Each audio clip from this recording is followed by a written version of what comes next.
Hey guys, Andrethefarmer here, and I am here with my good friend Alicia and her husband, and we're in the backyard, and we are going to take a look and see what she's done in a relatively small space with a lot of container gardening. I know not everybody has a chance to put stuff in the ground, so I'm going to show you guys what you can do with container gardening, all right? So here we go. We are going to check this out, and this is a beautiful little fence that you made around here. I bet you it keeps the squirrels and the critters out of here. Sure. Really well. Let's see. Well, we've got stuff out here. We've got, are there potatoes in here? Yes, those are red and orange potatoes. Red and orange potatoes. We've got onions over here. And I think we've got turmeric in these ones right here. Right, and on the outer is ginger. We got ginger growing in buckets, and everything's growing in containers, guys. So it's possible to do this. Let's get inside here and let's see what we have inside here. I can see we have some amazing looking cabbage, and this is just in a bucket. Like, I've seen people grow in grow bags, but I've never seen this much in buckets, and the stuff looks amazing. Like, this looks better than all of my cabbage put together right here. Like, this cabbage is, you know, wow. Do you know what variety of cabbage this is by any chance? Or this would be a hybrid. Hybrid? Was it planted from seed? These were planted from seedlings.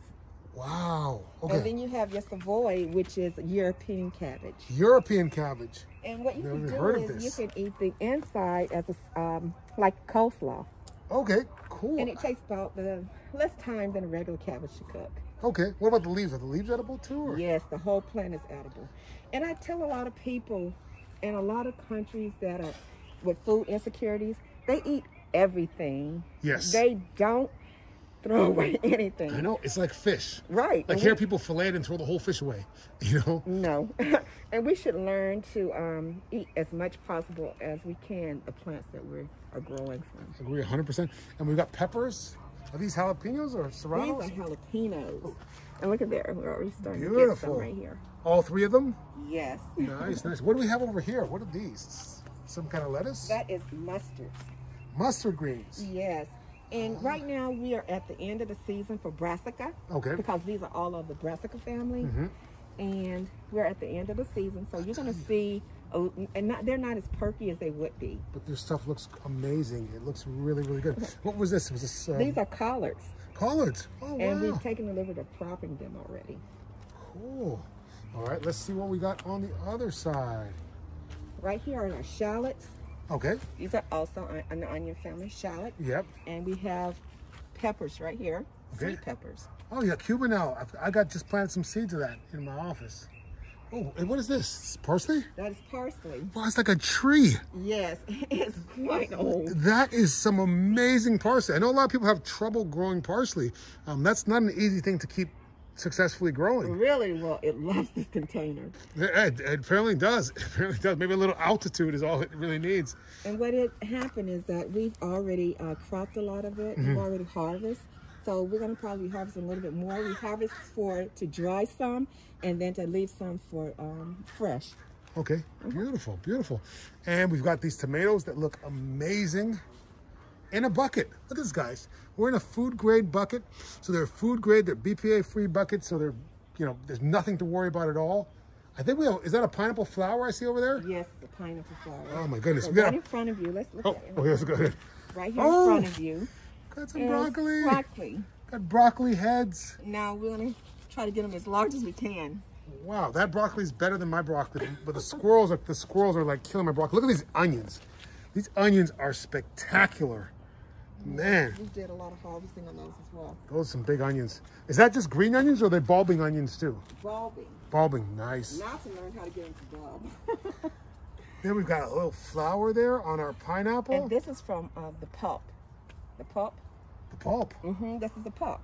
Oh, from a pup. A pup. Yeah, Oh, pup from an adult one. Okay. And look at that. Cool. We got some new growth here. Beautiful. And the thing is, when you're growing in containers and you're moving around, because it's easy to manipulate, to move them around, you have to be careful with the leaves. Yeah.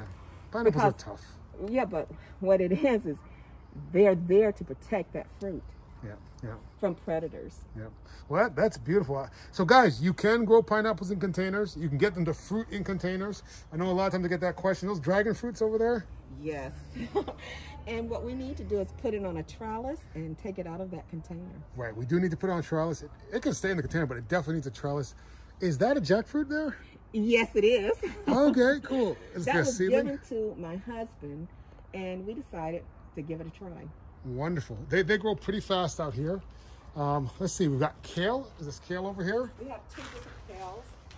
One is a Russian, red Russian kale? Yes, and then one is a curly kale. Cool. And what I like about the land cover is that you're able to, if you have leaves that fall, you're able to collect the leaves for other projects or composting. And not only are you able to collect the leaves, but it's in a clean environment. That's true. That's true. It's spectacularly clean in here. I'll tell you what. Doesn't look like my garden. But look at these tomatoes. These tomatoes are growing spectacular. Are these Everglades tomatoes or these are just cherry tomatoes? Okay. Wow. And we get tons of tomatoes. Tons. Wow. This is spectacular.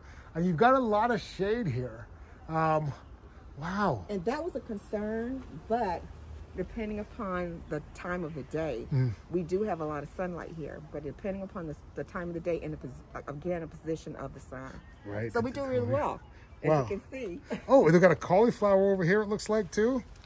A little cauliflower peeking out through there. Yes, we have a cauliflower here, and this is cauliflower, but what we did was we watered on a high speed, and it uprooted the plant, so we had to go ahead and harvest that. Okay. So are there holes drilled into all the bottoms of these? Yes, for irrigation, yes. Right.